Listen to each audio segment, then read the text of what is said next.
Sveiki visi, sveikinuosi iš Palangos ir visiems norime perduoti saują saulės tos, kurią galime džiaugtis čia Palangoje.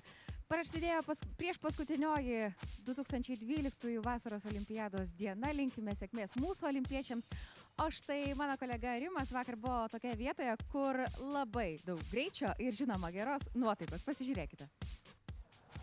Kadangi apniukęs dangus ne tik poilsiautojus, bet ir mus nuginė nuo Palangos jūros pliažo, ieškom pramogų pačioje Palangoje, truputėlį už Basanavičiaus gatvės nuklydę radom kartodromą ir sveikiname su kartodromo vadovu Eduardu. Labą dieną. Koks geriausias trasos įveikimo laikas? 24,0680 sekundžių. Čia jau tūkstantosiam beveik kaip ir klotė. O tai su kuo matuojat greitai? Tai yra moderni laiko matavimo sistema, ten viską matuoja taip pat kaip ir olimpiada. Pagrindiniai principai važiavimo kartingo. Jis bėgių neturi, ar ne? Ne. Startuoja, ar ne? Spaudė akceleratorių, jis greitėja ir artėja posūkis. Ką tada reikia daryti nepatyrusiam vairuotojui? Prieš posūkį tai aišku reikia atleisti gazą prieš tai. Bet jeigu matai, kad neišsuksi posūkį, reikia pristabdyti kažkiek. Po to vidury posūkį galima dar pradėti greitėti. Lietus kaupiasi galingai, toj bus šlapės asfaltas važiavimas, šlapia danga nuo važiavimo sausa danga. Kokie pagrindiniai skirtumai? Ant šlapios dangos labai slysta. Taip, o skirtumai tokie, kad nepasieks, aišku, to rekordą, tokio greičio. Papasakokite apie trajektoriją. Važiuoja, artėja posūkis į kairę ir man su kartingu reikia mestis kuo arčiau krašto, kad tokį mažesnio spindulio apskritimą važiuoti, ar kaip tik, jeigu suksiu į kairę, važiuoti į dešinę ir... Tai prieš posūkį, aišku, reikia atsimesti į dešinę pusę, po to artėti prie pat posūkio. O kodėl? Todėl, kad būtų trajektorija tokia, kad neužsistuktų tas kartingas pats, neprarastų savo greičio.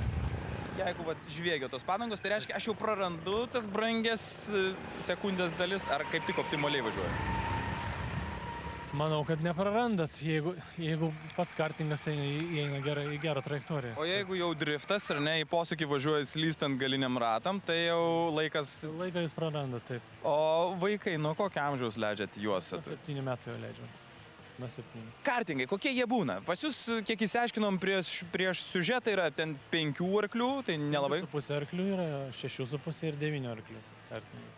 Pakalbėkime apie sportinius kartingus. Iki kokios galios ir į kokių greičių ištobulina kartingus mechanikai? Netgi yra iki 250 km/h kartingai važiuoja. Ar įmanoma su kartingo firsti? Su mūsų pramoginiais neįmanoma, nes yra tam skirti šitie padaryti lankai, kurie neleidžia kartingui užlipti ant padangos arba ant kito kartingo. O sportiniais kartingais taip labai. Smagu, nesvarbu, kad lyja adrenalino labai daug ir jums klausimas pabaigai tiesiai iš Palangos kartodromo. Įsivaizduokit, kiek yra įvairiausių automobilių ir kiek yra įvairiausių gyvių jūroje. Taigi, jeigu kartingas būtų jūros gyvis, kokia žuvis tai būtų? Koks ryklys? Kas pasakė plekšnį? Teisingai plekšnį. Tai va, taip intelektualiai, su gera nuotaika atsisveikinam. Sėkmės.